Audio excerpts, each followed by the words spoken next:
Кезектеги королдук бүлөө болгону жаткан кыз жигит. Булар болгону 18 ай сүйлөшүп жүрүп, эми баш кошууга камынып жатышат. Үйлөнүү тою келерки жазда өтө турган болду. Булар маалымат каражаттарынан болушунча жашырынып келди. Принц Харринин кыздар менен болгон мурунку мамилелери так ушул медианын айынан бузулган деп айтышат. Бирок Меган Маркл медианын ээрчишине көнүүгө аргасыз. Бир катар чоң ролдорду аткарган америкалык актриса атакка көнүп деле калган. Принц экөө үйлөнөрү тууралуу Clarence House бүгүн билдирди. Улуу даражалуу Уэльстик принц Харри менен Меган Маркл айым баш кошот. Экөөнүн баш кошоору жөнүндө жаңылыкты королдук үй бүлө жылуу кабыл алды.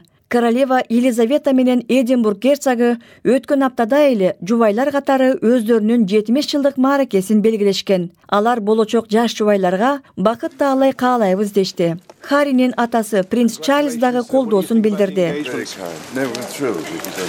Биз абдан кубанып жатабыз. Алар абдан бактылуу болушат деп үмүттөнөм, деди принц Чарльз. Актерлук кесиптен тышкары Меган Маркл гуманитардык өнөктүктөргө активдүү катышып, аялдарды күчтөндүрүү боюнча Бириккен Улуттар уюмунун өкүлү болгон.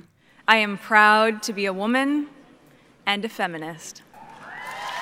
Аял жана феминист болгонума сыймыктанам, дейт ал. Аралаш расадагы Мегандын атасы теги ирландиялык, апасы африкалык америкалык болот. Принц экөөнүн мамилеси коомчулукка белгилүү болуп калганда, Харри бул оюн эмес, бул менин жана Маркл айымдын жашоосу деп айткан. Мегандын жашоосу эми чоң өзгөрүүгө туш келип, ал британдык королдук үй бүлөгө кошулууда.